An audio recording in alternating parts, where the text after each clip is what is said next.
So, ladies and gentlemen, welcome to the TradeGains podcast. And today we have LIAM SNELLIN from COMODO WORKWEAR joining us as our special guest. So, welcome, Liam, and thank you for coming on. What's happening? Thanks for having me. How was your journey? Yeah, it was a good one. It was only about an hour and a half. Come down from Essex. And you brought the sun with you. Brought the sun. Mate, that with was me. in sync. Did you just? Yeah, was it literally in sync? we're in sync here.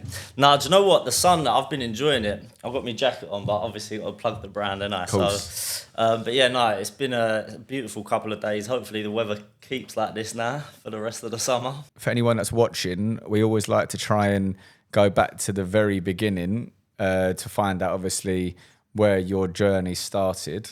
You're a Sparks, right? Yeah, electrician. Yeah, so So from school straight into electrics. Yeah, pretty much. Like I done work experience like we all do in school, and I remember. What did you do for work bank. experience? I went to a bank, so I went to Barclays Bank, and I just spoke too much. I got told off nearly every day for talking too much or just moving around the office, and I just thought that it weren't for me. Yeah. And then my dad just said to me, look, I've spoke to my pal, he's going to take you on as an apprenticeship. So I owe everything to my old man, really. I wouldn't be where I am today without him. And obviously my mum and the rest of my family, but my dad definitely put me in the right direction, spoke to his friend. His friend took me on as an apprenticeship, or as an apprentice electrician.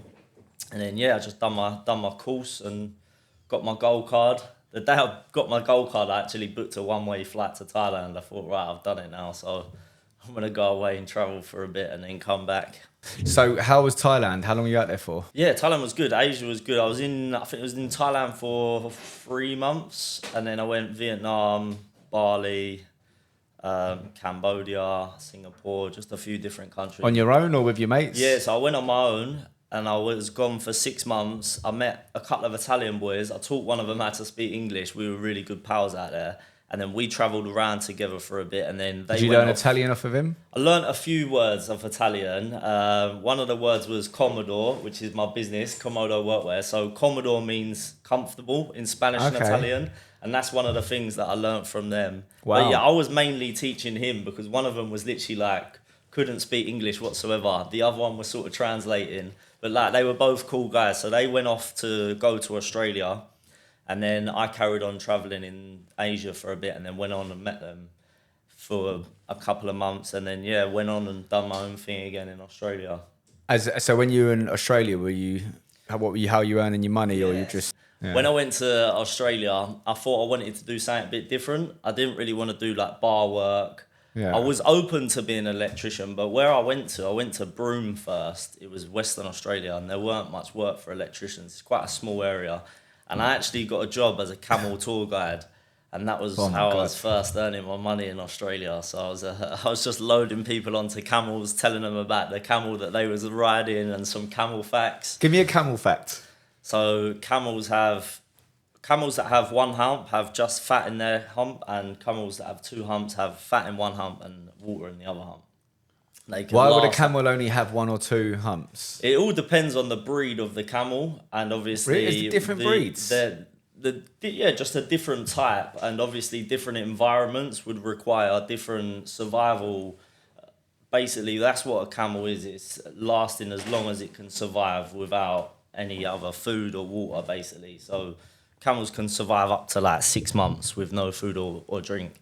Wow. Fascinating animals, honestly. I could Don't they talk about, spit at you? Yeah, so they've got multiple stomachs. They've got about 3 stomachs, so they regurgitate their food and get more minerals out of it by chewing it more, and then put it into a different stomach, and then they'll regurgitate another piece of food, and then they No basically... wastage. No wastage. Very efficient. And then there's me, and then they shit out like little pellets, and there's me on the beach like just picking them all up, do you know what I mean?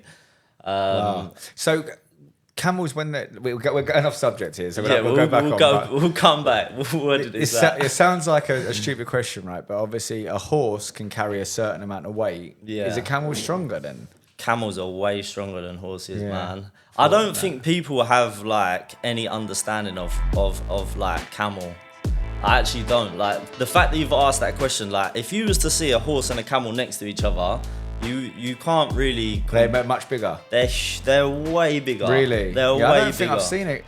If I have seen a camel, I don't think I've been up and close to it. Like, don't get me wrong, horses can run faster, and obviously they're very lean. They've got a lot of muscle. But camels are like more endurance. They'll obviously be able to do like longer distance runs, maybe. But they do race So camels one does as well. aerobic and one does anaerobic. Yeah, fitness. one's yeah. It depends. Obviously, it depends what you want. But yeah, like the camels are huge as well. Sometimes when you let them off at the end of the day and they run back to their pens, they're like jumping up in the air.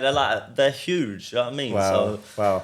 So school, what was school like for you? Yeah, school was good. Yeah, I Enjoyed it, yeah? I didn't really enjoy the actual learning of it, but I enjoyed just being with my pals and just doing bits and bobs. I used to sell donuts and Doritos. Yeah. That was when the first sort of entrepreneurial trying to nick a pound note started.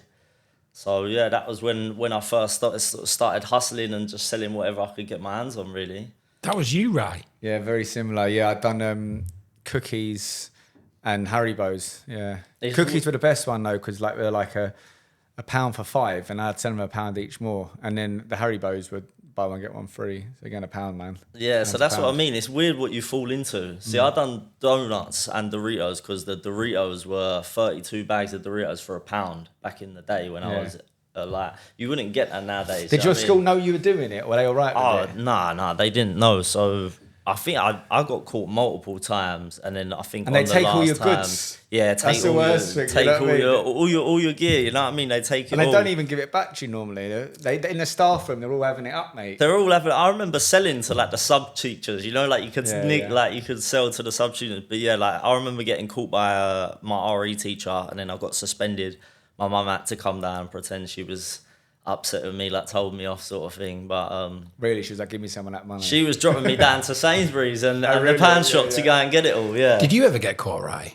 Yeah, but my mum and dad knew that I wasn't able to be controlled. And to be honest with you, with my school, they knew as well, man. They would always ring my mum and dad being like, oh, Ryan's done this and Ryan's done that. And in the end, my mum and dad got annoyed with them. They'd be like, well, listen, he is what he is, man. Did you do well in your qualifications, like your GCSEs and stuff? I wouldn't say I'm the most like academic person. I'd say like I'm a little bit dyslexic and probably got ADHD. Like I've never really gone and got tested for those things. Yeah. But I remember like having a reader when I was very young, and like I was in like the separate rooms for my exams and stuff. Yeah. So I wasn't like the most academic. I passed everything. I got an A in maths, which helped me. I was good at maths. Good with numbers, you know what I mean? But very similar to me, man. When it come to English and stuff like that, I just got like C's and stuff. So jumping forward then, the electrical qualification and the electrical skill that your dad put you into, that gave you a platform to work off of, right? And I suppose now the good thing is with learning the skill and the trade you did, you still fall back on that at times. Yeah, right? And even now, like I've done it in the past sort of month or about a month ago. I've done a couple of weeks for my pal, helping him out on a rewire. So it's nice to have a good skill, as you said, to just fall back on. But if I never done that, I wouldn't have started my business, because that's the reason why I started my business. You know, finding a gap in the market for comfortable and fashionable workwear, that wouldn't have happened if I wasn't an electrician. So everything happens for a reason. I believe that. So I think when we spoke on the phone, am I right in saying you started up around COVID time? Yeah, so it would have been when COVID had just started. Where did that come from? Like, what was your first step into going into workwear?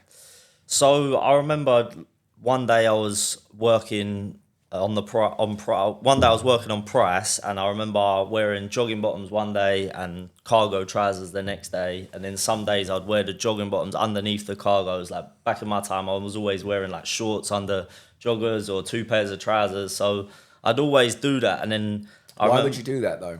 Just growing up, like we always used to go football with like 2 pairs of tracksuit bottoms on, or like a pair of shorts underneath a pair. So I just used to do that. Like I don't know, it's just how we grew up. My cousin does that, funny enough, man. It's just like I don't know if it was where I was from or whatever, but I remember just wearing 2 pairs of trousers, and I was so hot on the central line one day thinking, why am I wearing 2 pairs of trousers? I'm wearing the tracksuit bottoms to be comfortable and the cargos for all of the pockets.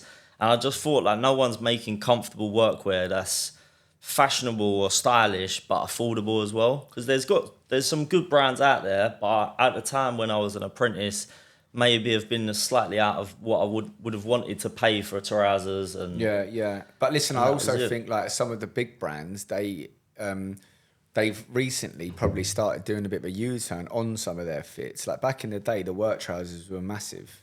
Now Yeah. you've got the slim fit. Yeah, and things stuff. are starting to change. Like what I had a vision of and obviously worked towards in the last 5 years, the evolution of my workwear brand and the improvements that I've made, I do feel like the industry is coming with me in a sense that they're cottoning on that comfort is a big part of Yeah. workwear because you're wearing it all day, every day. Do you know Look what I good, mean? feel good, doesn't it? 100%. Yeah, no, I think it's good. So how do you one day be an electrician slash camel expert, yeah, slash being able to teach someone that's Italian to speak English? Where did you start? Like, where was the first?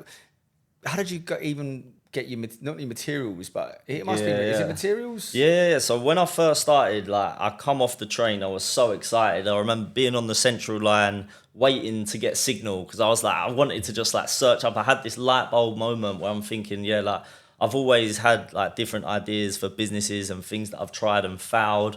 But that have taught me a lot of stuff. And then with this, I just felt like I had a bit of a niche. I was passionate about it because I like clothes and fashion and just like looking good.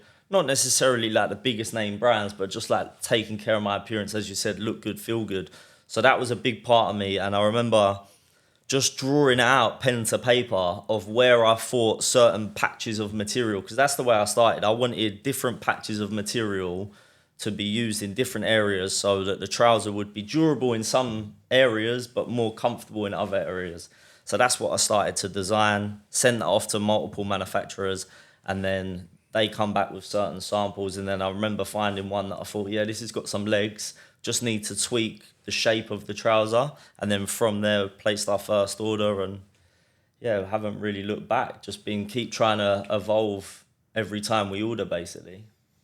Yeah, it's good. Very interesting to hear this, man. Even now, I'm looking at you. Go white trousers, sorry, white trainers, black trousers, white t-shirt. It's all in sync, isn't it? How does see the workwear? How does it come up? Does it come up like true to size? Is it a little bit bigger, a little bit smaller? So I've had loads of different trousers, so things have fitted differently along the journey. Like we've had things that have come up too big or come up too small. At the moment, I like to keep everything at true to size. Like that's the goal, so everyone just knows what they're dealing with. I try to simplify things, which sometimes has overcomplicated things in the past. Like, for example, I feel like it's easier to have a small, medium, large, extra large in a trouser waist. But people are like, what's a small? And I'm like, obviously it's like 30 to 32. Yeah. Like, that the sort of standard sizes, but because they're so used to like, the people come up to me with like the Snickers codes and I'm like, bro, I've never worn Snickers. Like I don't know the 5, 7, whatever it is. And then the same with like the Wool and other brands. I try and make it simple. So I just do small, medium, long, extra like large. And then I'll do a regular leg and a long leg. Would you say that there's one product of yours in particular that's like the best one? Yeah, so all tradesmen want to invest in trousers or shorts first. Yeah. Because t-shirts that you've got, which is very good for branding and stuff like that, people either wear their old stuff or they work for a company that have provided them t-shirts. Yeah. So where I'm using my business at the moment is B2C, so I'm dealing with the end user. So whoever that end user is, whether they get a Raya t-shirt from supplied or not, they may have to buy their own shorts or trousers. Yeah. So that's and I the suppose way. that's the thing. Even if you are employed or whatever, I don't think a workplace would say you can't wear them trousers. No, they might say, oh, they've got to be black, or they might say we've got a preference in colour, but they can't tell you. And most of the time, you may get the odd person that say, oh yeah, we get a receipt and say, all right, sweet, yeah, we'll sort that out with the company. Do you know what I mean? But yeah, it's good, man. So Comodo Workwear from day one was there. Now you're here. The middle part, you've been obviously on The Apprentice, right? Yeah. So to talk about The Apprentice, I suppose you probably learnt a lot of business lessons of course. that come from that. I can only imagine it's probably positives that come out of the show. yeah, I think, to be honest, there's positives and negatives are your decision, I think. And that is a day-to-day case as well. You know, like I messed up on The Apprentice, stumbled my words, maybe looked like a bit silly in front of a few people. I broke the Hoover on national TV. But those are lessons for me. And as you said, things that I've learned and improved on. But someone maybe with a different mindset or outlook might see it as, you know, a failure or negative that they did do that. Whereas I've used that as an opportunity to grow. And I think that's an important thing. Like if you're not perfect, then you've always got opportunity to grow and become a better version of yourself. So yeah, 100%. I also think though, with going on to like, let's say The Apprentice or something like Dragon's Den, when you bring your baby into that shark tank, so to speak, it could be good, but also you could end up really giving away a large portion of your business that has so much potentially. You know what I mean? I feel like with all of that though, you need to factor in, would you rather have 100% of nothing or 50% of something? And I think we've both heard that saying loads of times, and I do think that is true, especially but then 100% of nothing isn't what you have. It's not 100. Yeah, nothing is not what you have. But if you're comparison on a number front, let's say right now, if I was to get an investment, I went on to win the investment, right? So I've done the How much was the investment? 250,000 for 50% of the business is the investment. So you valued your business at 500 grand. Everyone's business is essentially valued at that because that's that's where it gets a little bit techie. Because basically, let's say you go on there, you're turning over way more money than me, but our businesses are both valued at a 500,000 because that's the investment. Yeah. You're obviously going to go with what's the better business or what's going to give you the closest returns.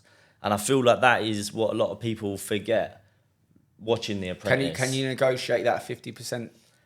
I've never been in that situation. I don't think it's up for negotiation because you go in knowing that it's 50% for 250. So you might get there and there might be some different conversations I wouldn't know about. But as far as I'm aware, that's the deal. And that's just what it is. Do you know what I mean? So seeing Lord Sugar in front of you, that must be a crazy scenario, right? Yeah, it was because I've loved The Apprentice. I watched it for years. I always wanted to be on there. I told my electrician, like, I'm going to be on The Apprentice one day. And he was like, what, how? Like, and then I just didn't even know how I wanted to do it. And then, just managed to make it happen.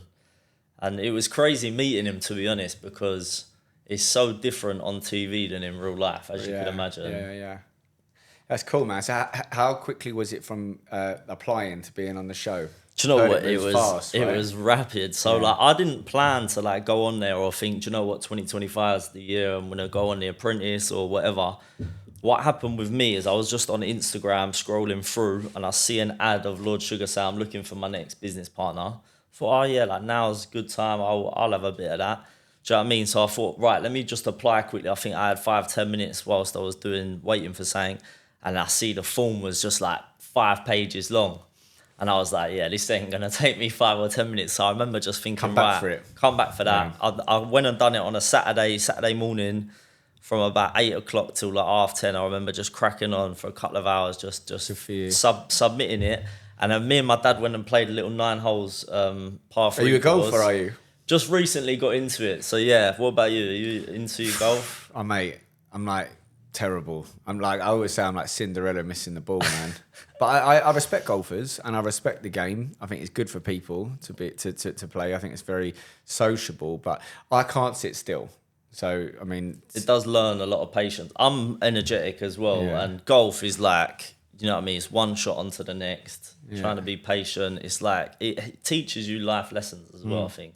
So we went out and I remember like, obviously golf etiquette and that, you got to be quiet on the course. But I remember just seeing like an email of like, you've made it through. And I was like, Dad, like I was shouting over. And then I was just like, oh dear, everyone's like taking their shots. But I remember getting the email back within like first couple of hours. And then, I just kept getting through. My mum's a very positive person, so big up my mum. She didn't doubt me whatsoever. She just knew. Yeah, my mum just knew. Like, whereas my dad's a bit more realistic. Like, he's like, look, obviously, like, do your best. What do your mum and dad work as? So my old man's a black cab driver. Same as my dad. So he's a black. My dad's had to retire, bless him. Yeah, so he still does that. He doesn't do as many days now. He used to do like 5 or 6 nights. London. So he used to do like 5 or 6 nights, but now he does about 3 nights. 3 nights a week. And he helps me out on the trade shows. Like he sells all my clobber for me. He's got the gift of the day. Yeah, all the black cabbies normally can talk, right? Yeah. So he helps me out massively. And my mum's an executive assistant for someone the CEO of Citibank. Okay, so cool. She's got a very good job. She's very organised. And that's why maybe if you go a bit back, maybe that's why you looked at the banking. Yeah, so basically what happened with the banking is my mum worked at Citibank. That was cool in my mind. And my uncle owned or like managed a floor at Barclays. So he had like quite a lot of control of Barclays Bank or one of the floors. And that's where I went. So I went to Barclays, not to Citi. But yeah, I just knew that the banking weren't really for me. I always wanted to be an entrepreneur, to be honest. Like I didn't even know. But you can't want to be one. You either are or you're not. But you were at like school. I always when I was younger though, like when I was in school, I always wanted to be an entrepreneur, and then I started doing the selling and all of that, and I think that's what led me. Like I knew doing my apprenticeship that I would either have an electrical business or I would have a business in something else. I knew I wouldn't be just an electrician forever because I always felt like I just wanted to do more.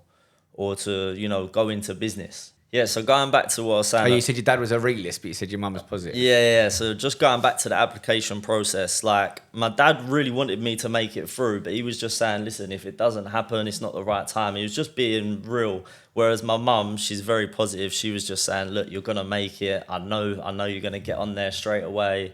And a lot of people that do apply either get knocked back the first time and get told to come back a second year or maybe a little bit down the line when their business is a bit more up and running. So for me, it just sort of chucked me in the deep end. Like, I think it would have probably been better if I'd have planned it out and done it the year later, just so I had a few more things in place, because before I know it, I was like on the show filming. Yeah, but there's no time like the present, man. You shouldn't wait for any opportunity. I think it's good you've done it, man.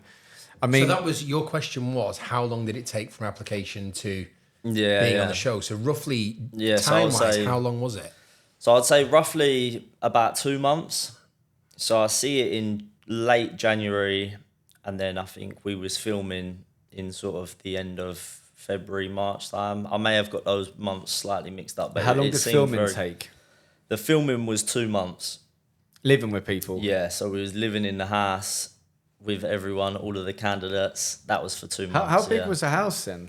The house was massive. It was proper gaff as well, like really nice house. Who gets what room? Because when you go away with people, I always want the best room, man. I end up fighting people. The girls had the better floor, so it was like the best room was on the girls' floor. So they had like the biggest bedroom, and there was a house staff as well. So you've got a couple of women staff that work there that are in production. You've got a couple of the geezers as well that work there. So the women had the first floor, we had the top floor, and then obviously the ground floor, and then there was the swimming pool and all of that. Oh, wow. So you can get proper motivated being there, right? Oh, yeah. It was good. But we weren't allowed to use the swimming pool or whatever. Because of like health and safety reasons, innit? Yeah. But me and... So when people... Am I right in saying when people get like booted off the show, then you can go and nick their room? The beds become available, but you can't really nick the room, so to speak. So there tends to be like 2 different bedrooms for the boys and the girls, and half the boys are in one room, half the boys are in the other room. You're all in the same bedroom? No, half and half. So you'd start off, when you go in there, there's, I think it's 4 in one room and 5 in the other room. And I was in one of the rooms where there was five of us. Was in the bigger room for the boys. And then, that was it. Like, we was just there. So if someone snores every night, you're hoping they get booted out pretty early doors then? Yeah. There must be mind games going on as well, because everyone's got this. It's a bit like Big Brother, isn't it? Where people want to win the show, isn't it? I think there's definitely mind games going on. I was just there for the vibes. I was just having a good time. Do you know what I mean? Like trying to cook. Who wants to cook food or play a card game or something? Like I was just always up for having a laugh in the garden. Me and Carlo was probably the best footballer. So me and Carlo would go outside and just do kick-ups for hours. So talking about football, right? when I first met you, I was like, my God, man, you're massive. So you're 6'10", yeah. Did you play football or did you obviously? Yeah. I like to play. Yeah, I've been playing some of the charity football matches recently as well. So yeah, it's been good. I feel like I'm starting my football career at 30. Yeah. So did you play when you were younger? Yeah. I've never really stopped, to be honest. I played Saturdays and Sundays when I was first out of school. Like Saturdays for a men's team and Sundays. Centre back.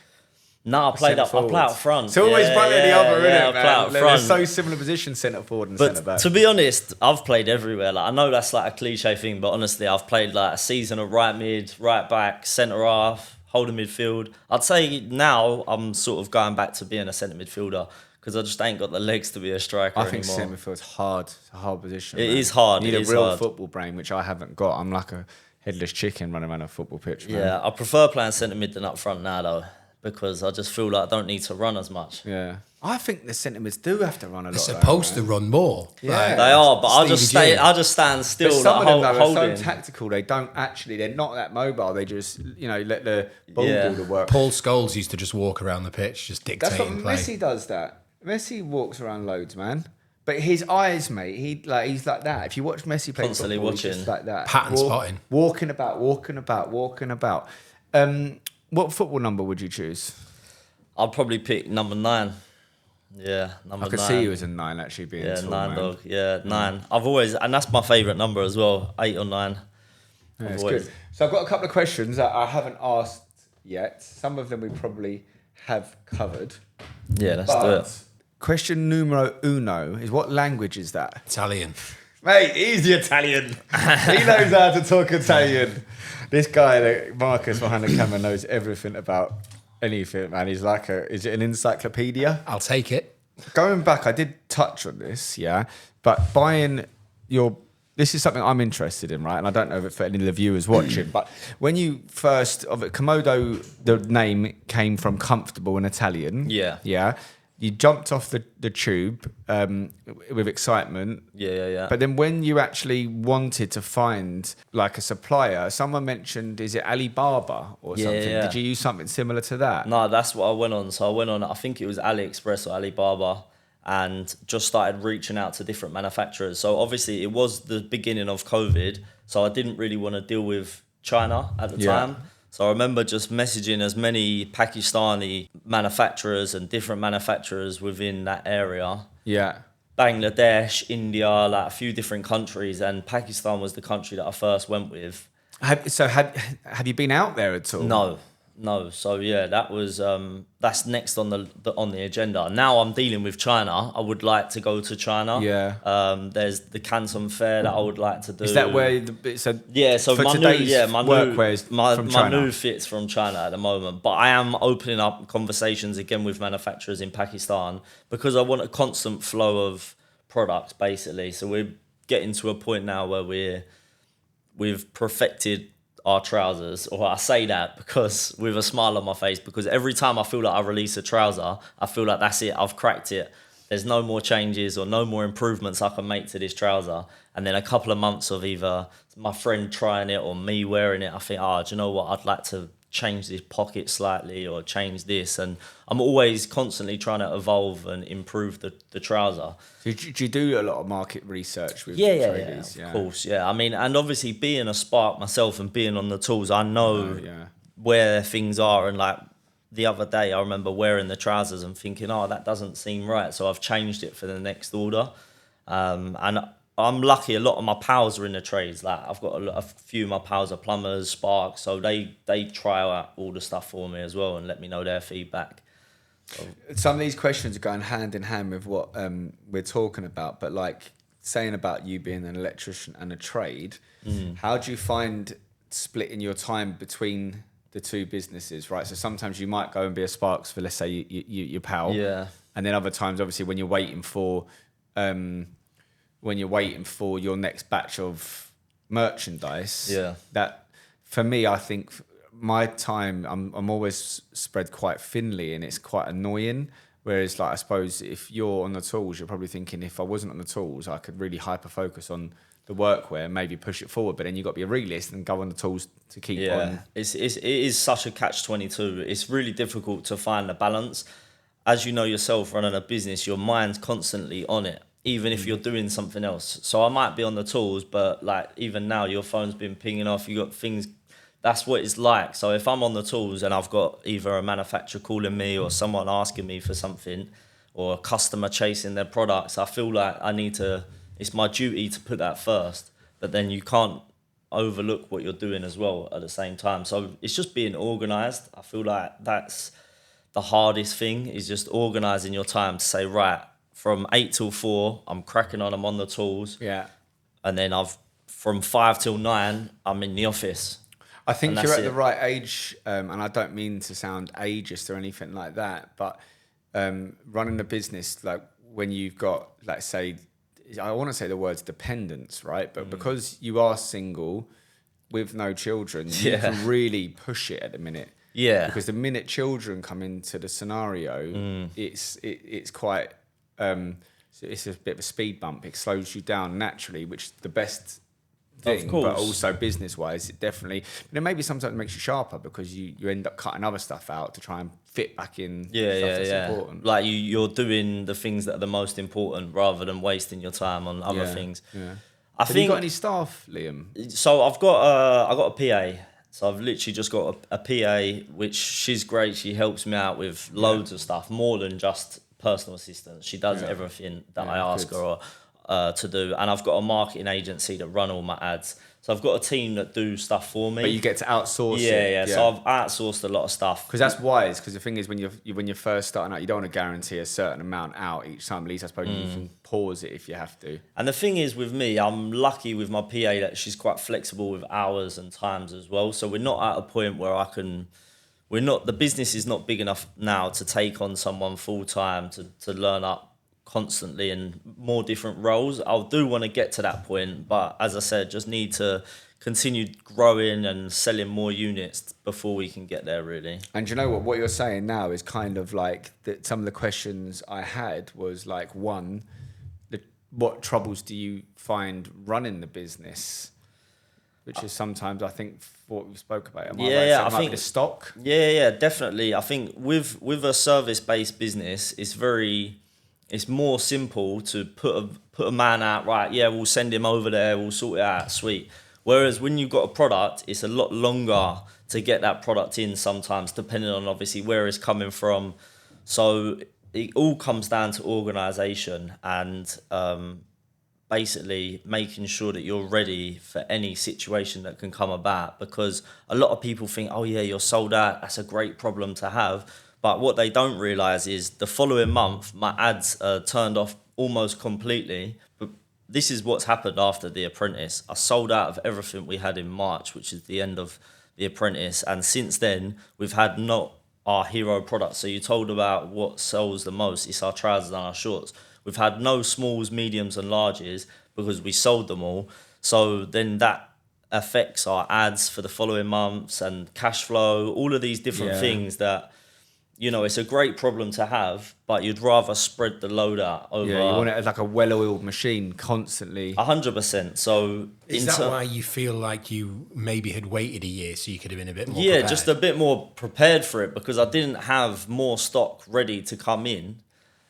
I just had what I had. And at that point, when I did go and do the filming, I couldn't order more of what I wanted. My PA carried on running the business, but she couldn't grow the business without me there. You know, she had access to the bank accounts and stuff, but she wasn't going to go and place a big, 5-figure order for some clothes without being able to speak to me about it, you know.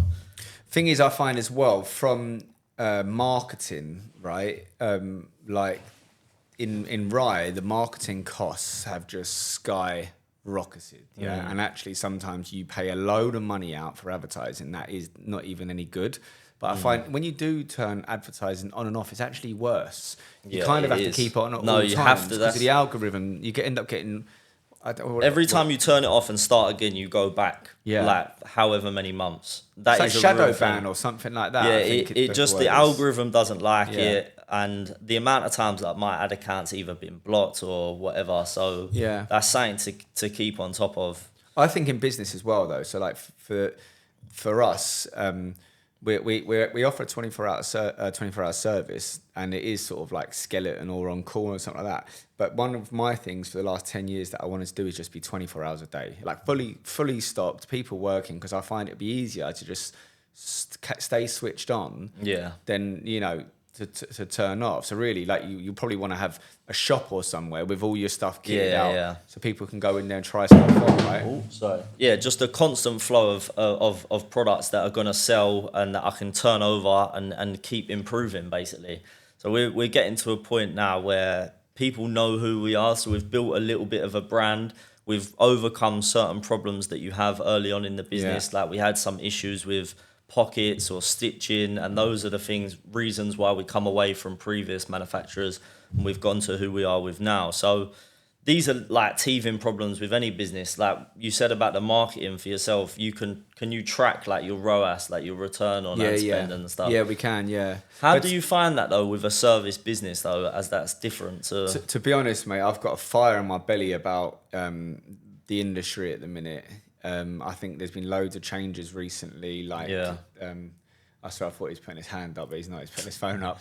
So for me, for the last 5 years, obviously, as a business, COVID was a problem, and then vehicles were a problem. A lot of our vehicles, we own all of our vehicles. ULEZ, and then now I think to be able to get the work through the door now, it costs so much money, and it's actually not really worth it. What they would charge you to get, maybe let's call it a lead or whatever, it's not really worth the paper it's written on. But that's why now the video stuff and everything like that, I'm basically just going acapella. What does that Eminem say? Fuck the beat, I'm going acapella. Acapella, and I'm just going to go for it. Me, myself, and Rye. You know. Me, myself, and Rye. Just gonna crack on, man. But next week, I know we've got the installer show. So the installer show, is that somewhere normally that if you were fully stocked now, you would have your own? So we've never exhibited at the installer show. We usually do the Tool Fair show, the Pro Builder Live. Yeah. That's a very good show for us. Is that the one in Hammersmith? They've got 6 shows throughout the year, so they do Alexandra Palace, Sandown Park. Not Hammersmith, sorry, Alexander Palace. I've never been there. It looks good there though. Yeah, it's very good. So they have like Makita, Milwaukee, DeWalt. So they've got some big brands which really help. I think installer show is almost, it's too big almost. It's mate, so it's big. a bit overwhelming. And like there's massive, so many people there, whereas that one's a little bit more condensed, and people like, you're more likely to have a conversation and sell to that. But I'm definitely going to exhibit installer show in the future, and I went there to just visit myself last year, and I'll probably go back again this year as well. Well, yeah, come man, it'd be good to go out with you up there. What about like places like Screwfix and stuff? Have you ever tried to sort of get in with them? So we've not tried to get into those places yet. As I said, we've ironed out some of the problems that we had earlier on in the business, and we're probably now at our most ready point to go into wholesalers and into more of a B2B. But I feel like we've got so much to crack and grow in B2C market, going onto TikTok and really hammering down on TikTok and influencer marketing on TikTok. I think that's gonna grow the business, I agree. or double the business. Take out the middleman. Literally, that's it. Like, and it's a lot of ag. Like, it costs a lot of money to get into these places, and they're just taking a cut anyway. It's a lot of time as well. And then your prices will have to go up to keep your margins the same. Exactly. Like, if I can pay someone that on TikTok who is an influencer that uses the products, and they're getting a fair margin, the customers are getting a good product for a fair price that they can't get anywhere else. I think that's my next goal anyway, to just knuckle down on TikTok, really. Yeah, TikTok I don't really understand, I'll be honest, man. There's always a strength and a weakness, right? And Instagram I would say is something I understand, but TikTok is something I know that I have to. I mean, don't get me wrong, TradeGains and everything is on TikTok, but me personally, I don't know, man. I can't get used to it. I'm not much of a social media person on TikTok or Instagram myself, so when I'm running it or doing it on the business, you know what I mean? I'm just learning, or mainly my PA is taking the lead almost on some of those things. And we're trying to like jump on the trends, but I feel like when we get our new trousers in, we've got multiple different colours coming in for the first time. So for the first time, we've got painter's white trousers, we've got a beige pair coming out, a navy pair, just to trial out some new colours. And we've got orange high-vis trousers. So we're bringing out to the railway as well. And the ground workers. The ground workers, and obviously we've got women's workwear as well coming out, which is very exciting. Obviously there's so many women in the trade at the moment, and they don't really have more coming, man. They don't really have a home of workwear yet, and I feel like if I can capture a niche market within the women industry, I feel like when women get something that they like as well, they'll tell their friends and they might go on, whereas men are a bit more stubborn and make their own decisions.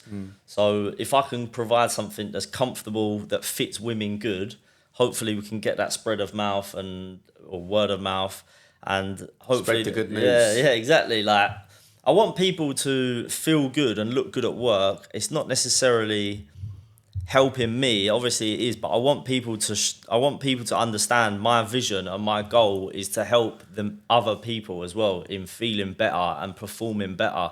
I think if you look good on the tools, your work's even going to be better. 100%. Like it starts with the van, doesn't it? If your van's a dive, your work's going to be crap, or your brain's going to be a dive. I genuinely think that, and I'm a very deep thinker. I genuinely think the way that you wake up is going to determine the rest of your day. Do you make your bed in the morning? Have you had, a sufficient meal, or trained, or done something that makes you feel better? All of those things I'm quite harsh on myself, and I'm quite strict. And I feel like a lot of people they're not as deep thinkers as me. Like, I will say, like, I'm going to do something, and it takes me 2 or 3 weeks before I can get into a routine of it. But once I'm in a routine of it, I can continue growing, if that makes sense. But I need to be in a routine, and I feel like with workwear and clothing, that's just you warming yourself up though, ready to prepare. 100%. But like, if you're waking up in the morning, you don't even know what you're wearing, you ain't even got your clothes ready, you're one step behind. Yeah, mate, I wear the same stuff all the time. Yeah. Like, even jeans, I've got a pair of G-Star jeans. They're from Amazon. They're 35 quid or something, yeah? And I swear down, I've got about 10 pairs. But I wear them out, I wear them to work. And then what I do is I buy new ones that I'm like, okay, well, I'm going somewhere, so I'll buy the new pair. Now I've got a whole wardrobe full of the same black jeans. But now I'm like, oh, geez, I've lost count now. Which ones are the new ones? Yeah. Like, but it's just easy that way. These T-shirts, I swear down, man, that's all I wear. I wear them to the gym, I wear them to work. When I go out, I still wear them because I rep my own brand. You know what I mean? You have to. It's so important. Every time you leave your house, you're representing yourself. And if you ain't representing your brand or your business, then you're basically missing a marketing opportunity. Yeah, 100%. Or an opportunity to speak about what you do. Yeah, no, 100%, man. I mean, if I was you, from what I would say, I could see a very, very good plan of action, if I was in your seat, would be definitely hit the tradespeople themselves on the influencer stuff. But I would say, like, a lot of people have factories and this, that, and the other. Yeah. For me, I was always very brand conscious. So, like, for instance, I've had 2 shops before. One of the shops we still own. This one here is right on the A3. And people know where we are. Yeah. But I think with you, if you got yourself a shop... that was obviously your office as well. Then people could come in there, try stuff on. Yeah. I would definitely get a retail premises, because you're going to need to end up getting an office. But then if you had a shop anyway, you could still...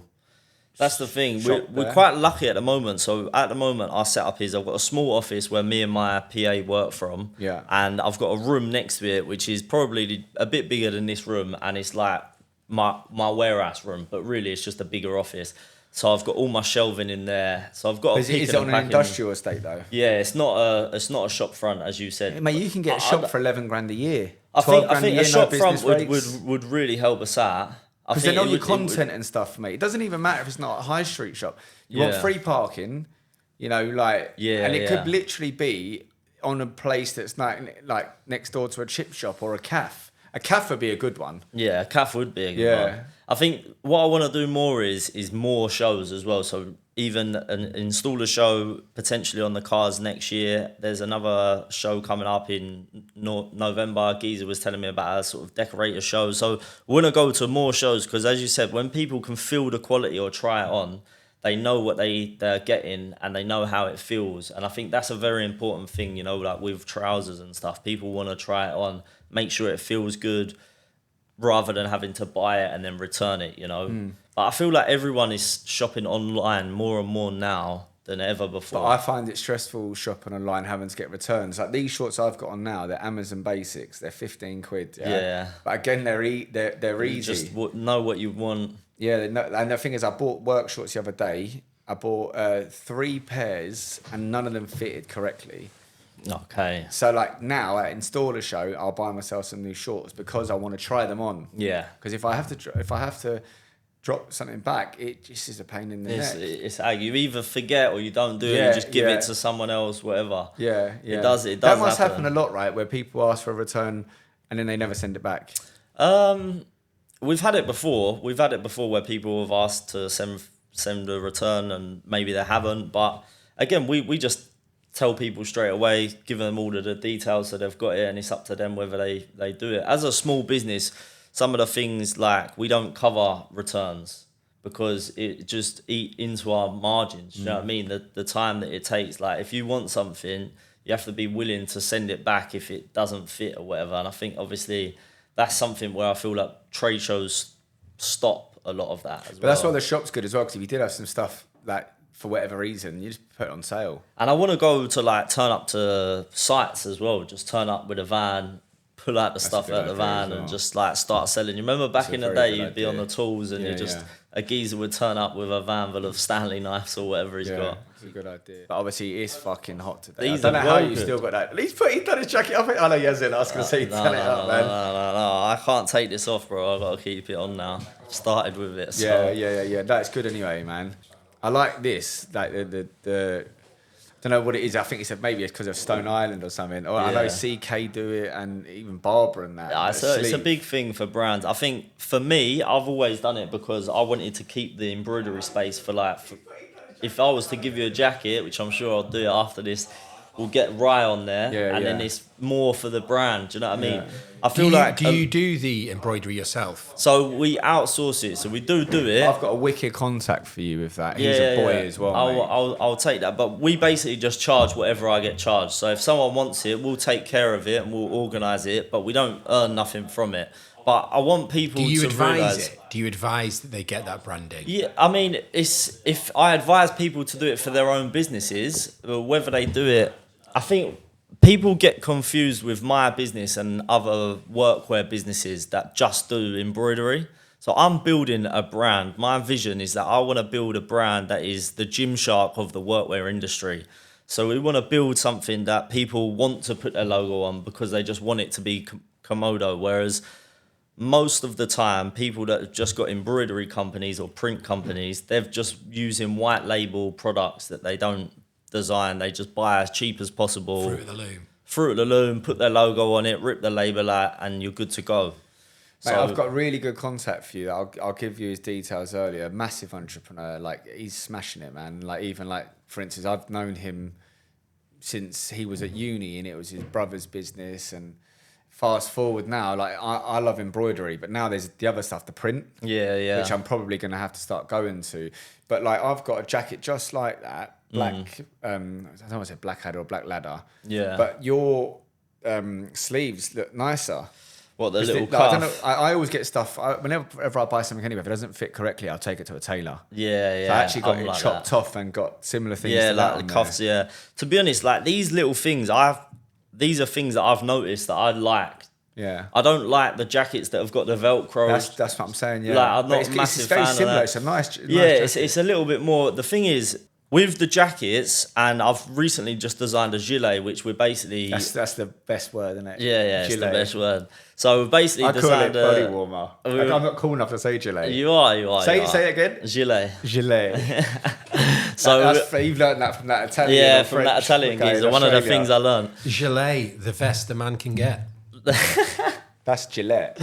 Yeah, no, it's Gillette, the best a man can get. I've changed it to Gilet, a vest a man can get. The best a man can get. I like it. You liked it. I liked it. I'm here I for didn't it. hear you correctly, mate. So it's that high-vis gilet, and it's got it's got black padding, but it's got all of the high-vis reflective strips, so you can wear that instead of just a high-vis jacket. Yeah, and nice. we're coming out with t-shirts and other bits and bobs, but those are they're more our stylish side. Obviously, the trousers is our hero product, so to speak. So they're what we're trying to sell the most units of. And the thing that really sets our trousers apart from others is they have a fully elasticated waist. So they just feel like jogging bottoms. And I feel like that was the biggest thing why I started the business, is that no one done jogging bottoms but workwear trousers. And that's why... Did Cat not do them? They've only recently started, but when I first started my business 5 years ago, it was just... They didn't even have a 4-way stretch material. You know, like this new material, this has only come back in the last 4 or 5 years. But the Cat ones, you wash them, mate, and they're gone.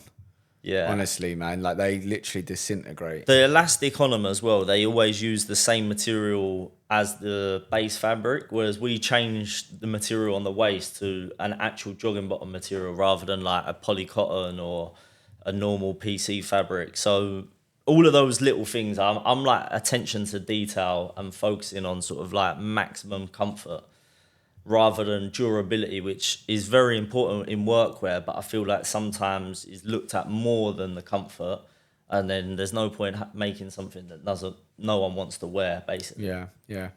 So you're 5 years in. Yeah.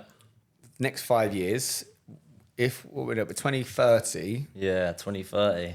You will be 35. I'll be 35. You're catching me, although I'll be nearly, I'll be 42. If you stay the same. Yeah.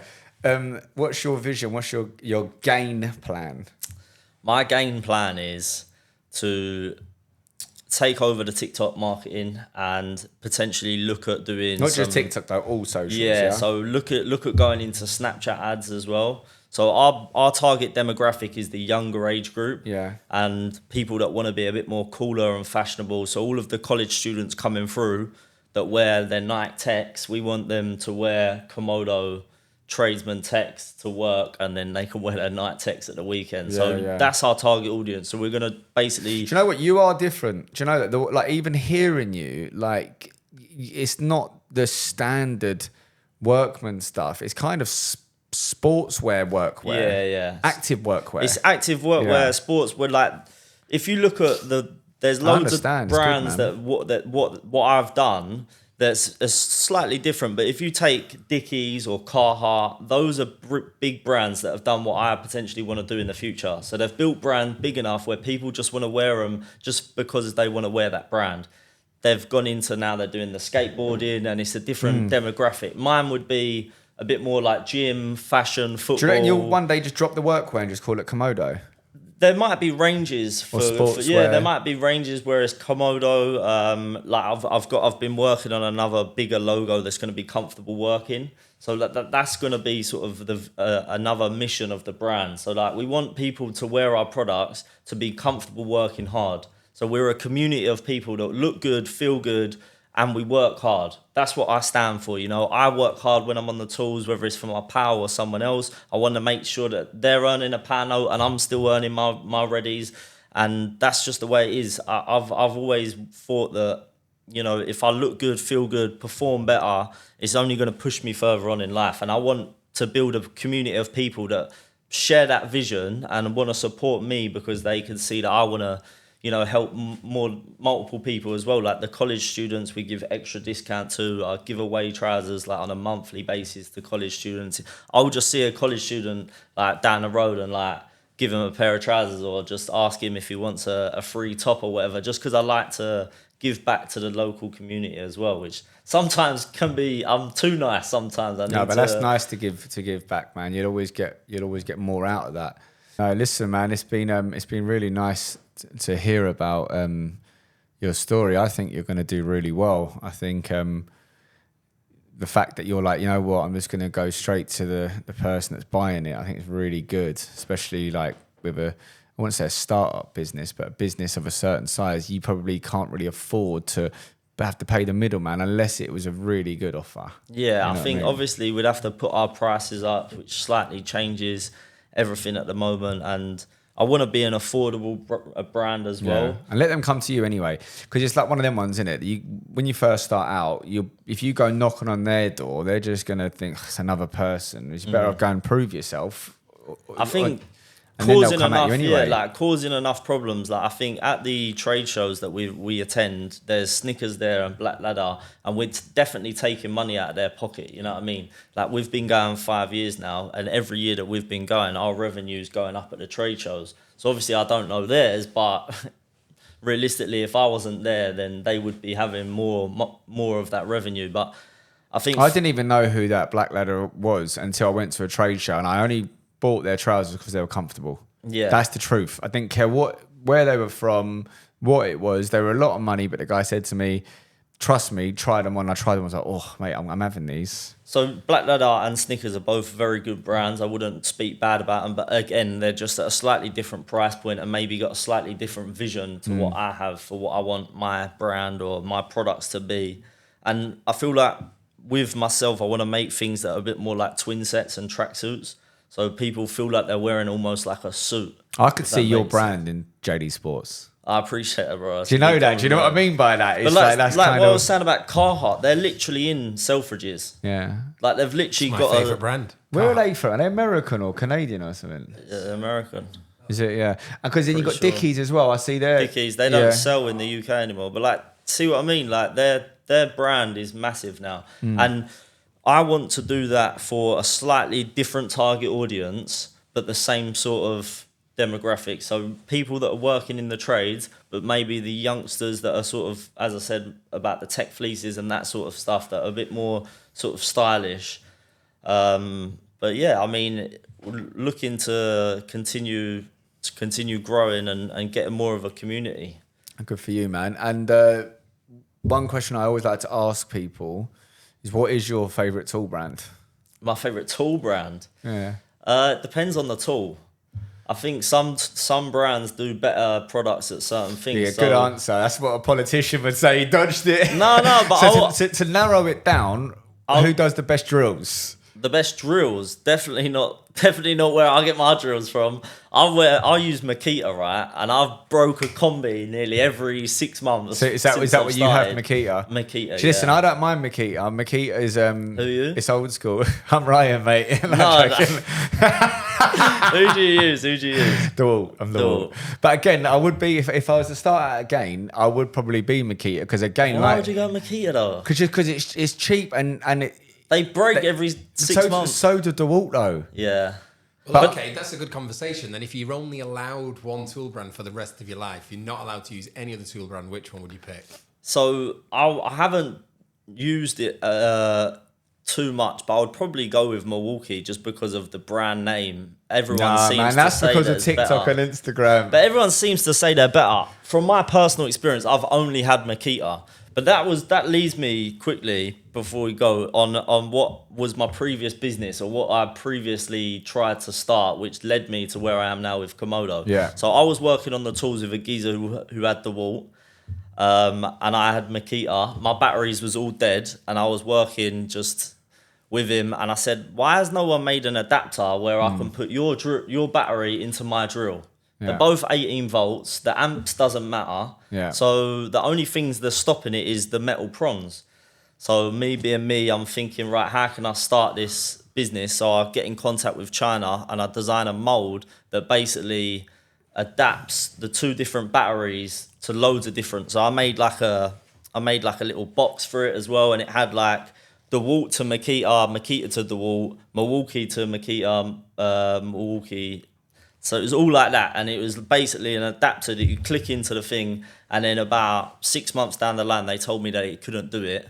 And then about a year later after that, the same company had put it, it's on Amazon now, and it's like a bestseller. You should have put your patent in first. Yeah, so I was going to get a patent for it and everything. The patent was 20,000. Obviously, I had no money for that. Man. And these are the things that you learn, I suppose.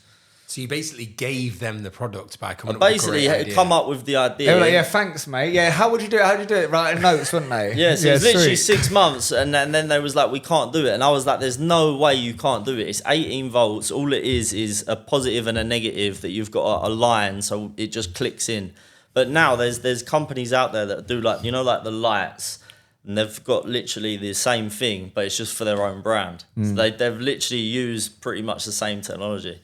But Yeah, At least you know you had a great idea, though. That's one thing. You'll get more though. You'll get more. They come and go, don't they? exactly, and then Yeah. I had the idea about Comodo, and I thought like, well, this is mine. This is my idea. No one can take that away. Whereas that idea was using someone else's brand and adapting and finding something together. So for anyone watching now that would like to place an order with yourselves, where do they? Is it just on the website? Yeah, so we've got the website. It's www.comodoworkwear.com. That's where most of our sales are. Come and check us out at the trade shows if you're ever about as well. Yeah. The Pro Builder Live at Tool Fair. And what is the social media handles? And the handle is at Comodo Workwear. So it's COMODO Workwear. And yeah, come and check us out. We've got all those TikTok links will as be in well. the description for anyone watching the podcast. Yeah, I appreciate that. Yeah, so we'll and what else I'm going to say? When are you due your stuff back in stock? So if you're watching this now, jump on the website and see what colours you can get as a little pre-order. I'm sure I'll chuck on a bit of a discount as well.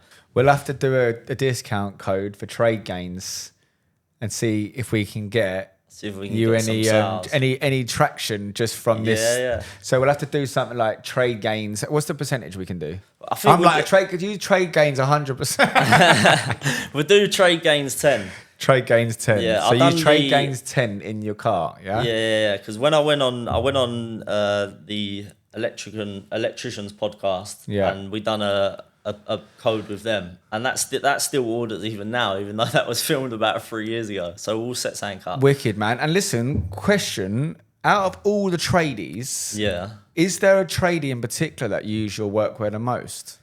It's a tough question. Okay, here's a question. It's a very tough question. Would you say? I'd say there's definitely a top two.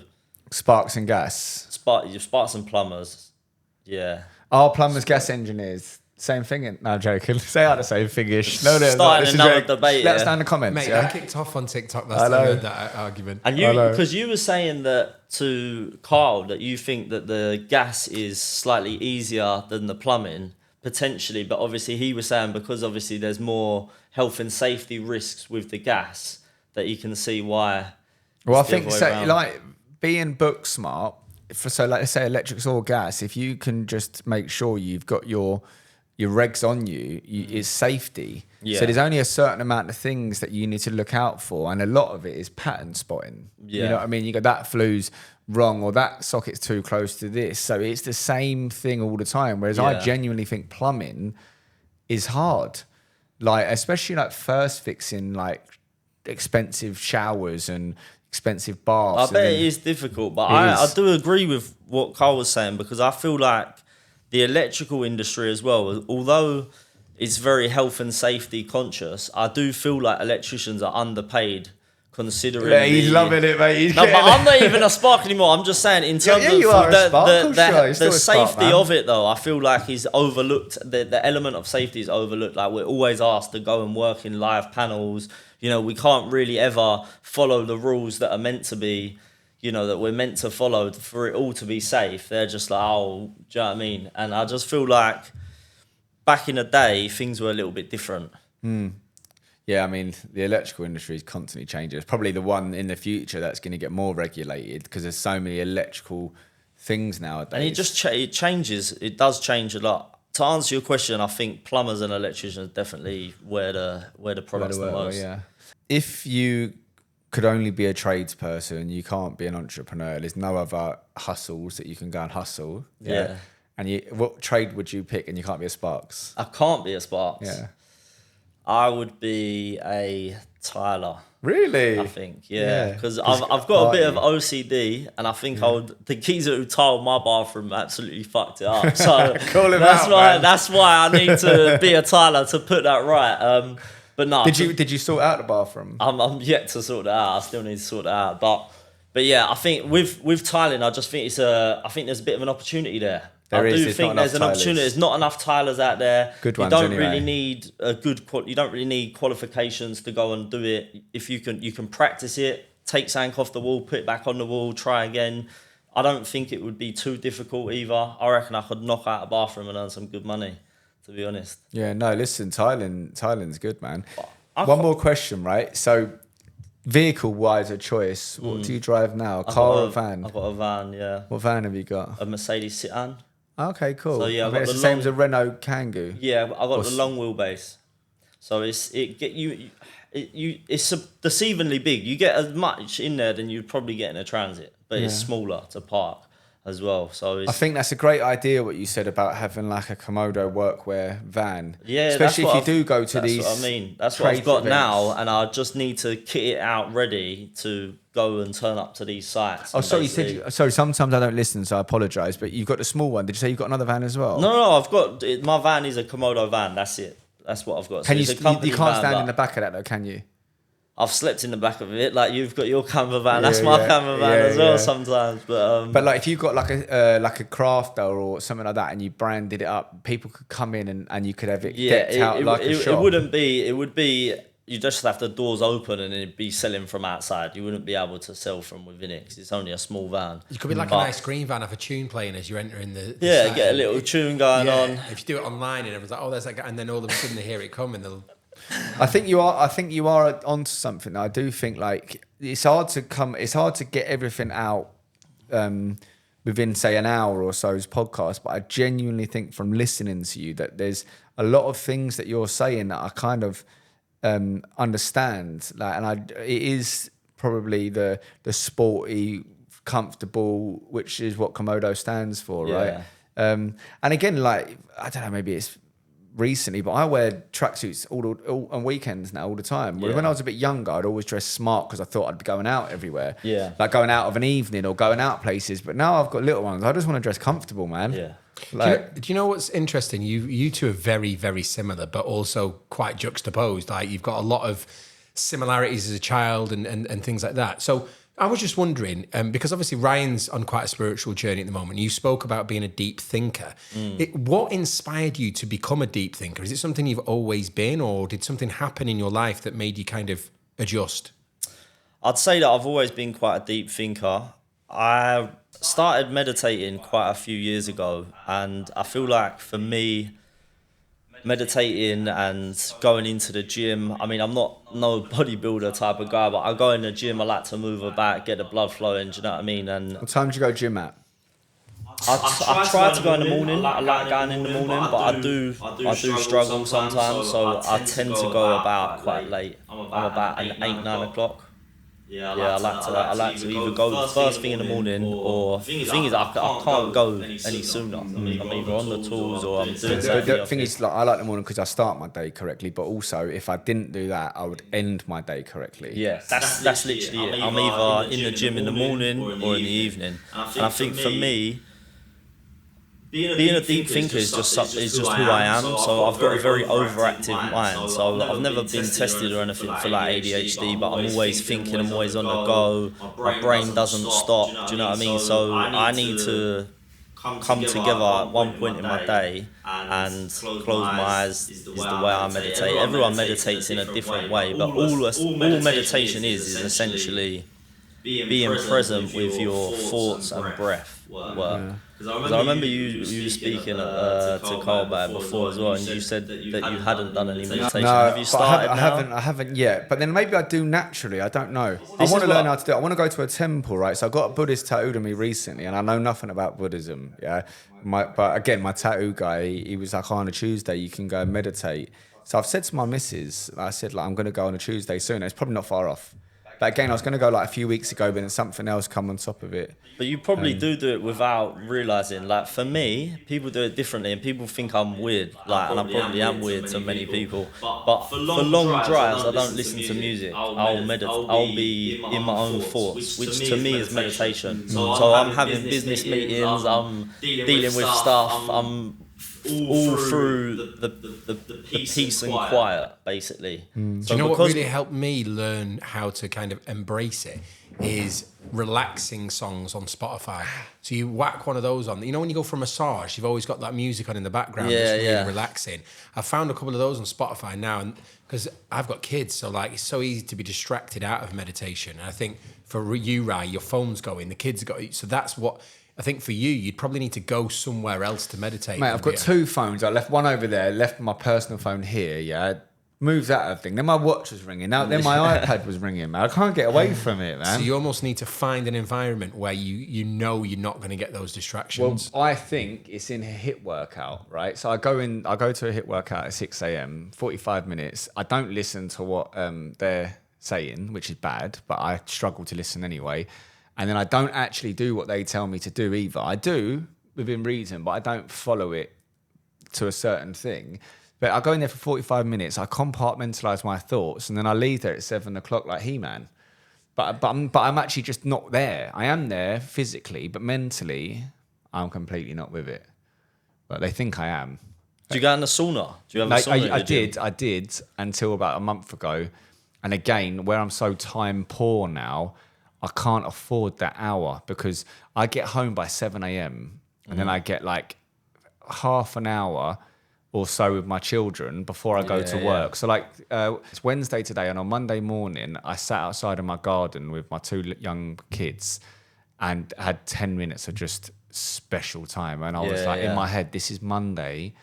You're sitting outside Monday morning, you're sitting outside with your kids. And I was like, do you know what, Ryan?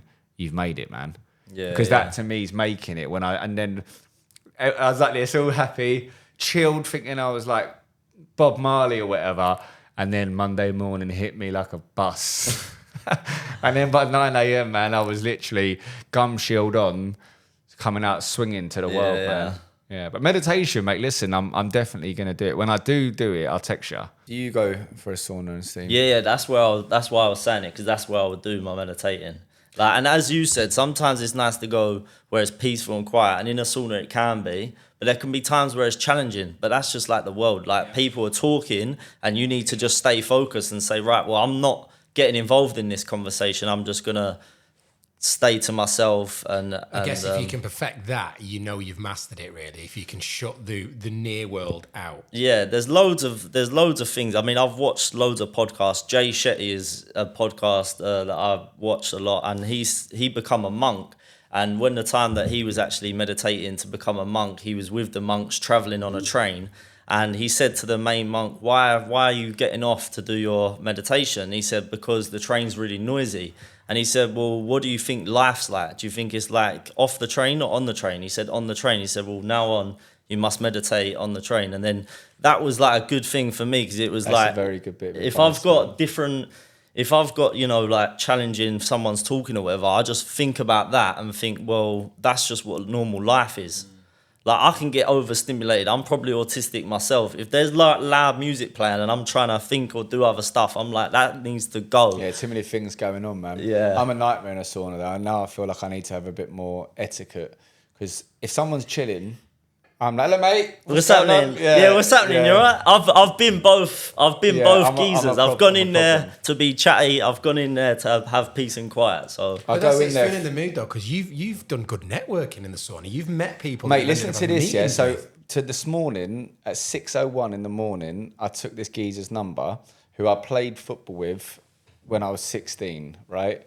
And I haven't seen him in 22 years, maybe. Even like recognised him, and then, you know, had to second take, blah, blah, blah, blah. Turns out he's got a very, very, very successful skip company, yeah? So anyways, took his number, I said, I'll buzz you later. But when I said I'll buzz you later, I did mean later, but it could have been in a week, because I'm naturally... I'm going to be using... when you meet someone, you go, you know what, I want to give him business, right? Mate, at 8:30 something, we're doing a job, and then basically, because it's so hot outside... I'm looking at these lads and I'm like, I'm not going to ask them to hand dig this out. So I was like, I'm going to get a digger in because it's just too hot. Even me, I'm red because of yesterday we were out in the sun. It's just too hot. So got a digger running. Got another guy, called him about, so I'm going off subject here, so stick with me. Got a digger going there today, and he was like, oh, mate, can you get a skip delivered? Like, so then he can just crane out the stuff so we can put some type 1 down and then put it in the skip. So I was like, yeah, no problem. Rang my normal skip companies that I use, and they were like, yeah, tomorrow we can come. I was like, no, I need it today, tomorrow. Called my mate, yeah, my old school mate. Mate, he had it out, I swear down, in 40 minutes. I put up my Instagram, 40 minutes. Yeah, he was there. Mate, so, yeah, big up Skip It. And big up chatting in the sauna. Yeah. I mean, you can network anywhere. Honestly, that wasn't actually in the sauna. It was in the entrance of the gym. But yeah, so now I bombed off the sauna steam and jacuzzi. I go gym, go home. But like, what I'm going to start doing is probably go in the evenings, go and close my day off. So if the children are in bed, then I've got an hour, not be scrolling or watching negative TV shit. I might just go and chill. So maybe I'll start meditating then, because at 9 o'clock, no one's going to be chewing your ear off, hopefully.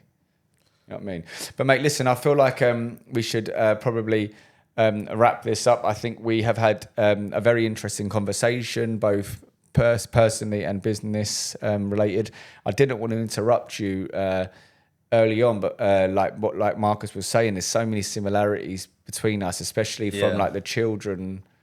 From being children and then up to sort of business people. I had loads of ideas as well, gave a few of my ideas away and they got stolen off of me. My dad also got me my job in gas. Yeah. Because he just thought I was a bit of a lost cause where I was jumping from pillar to post, trying to get one of my ideas or, you know, ventures to actually start. But so yeah, mate, I wish you the best. I think I feel like you're going to do really well. I definitely, when your next shipment comes in, let me know and we'll get some for the Rye group. 100%. Definitely. Other than that... I wouldn't mind some TradeGains ones for the pockets. Yeah, mate, don't worry, we're going to get some, man. We'll sort but I'm going to need to network you with my mate. His name's Togs from LIAMS, NAYIMS. So anybody watching, guys, they're really, really, really good. With embroidery and I don't know, printing garments. Whereabouts are they based? Croydon. Okay, yeah. But I've seen their growth, like, mate, they're doing really well. Yeah. Actually, weirdly enough, so this here is Tootin Beck. Oh, mate, I should be stronger than that, man. This here is Tootin Beck's football shirt. Tootin Beck is, I'm part of it now, business-wise. We've actually, when you were saying about your women's workwear, our ladies team, their ladies teams are doing really well, and they're in the FA Cup this year. But Naeem's is he does all of this on here. I brought him in, and on the back of it, we've got his logo on there. But he's good. So I know, like for instance, I think he's Turkish, and a lot of some garments you can get out in Turkey. Yeah, right? there are. Yeah, there's manufacturers all over. Some manufacturers in Turkey. I have looked at it as well, but it just hasn't been the same. I haven't been able to match the quality that I can get out in China at the moment. And do you know, I've got another guy who I could network you with who has done really well with football kits and stuff. But I always think they've done, anyone I've ever spoke to about having like trainers or hats or anything, they always go out there and they end up getting a factory and they end up buying the factory. So I would say if it was me, I would say you need to get yourself out there, man. I need to get out there, man. Definitely. So I've been Ryan O'Sullivan. You have been Liam Snelling. Focus on TradeGains and Ryo Sully, and your personal Instagram is Liam_Snelling, and check out the business COMODO Workwear. Cool. Thank you very much, and good morning or good evening or good night, and God bless.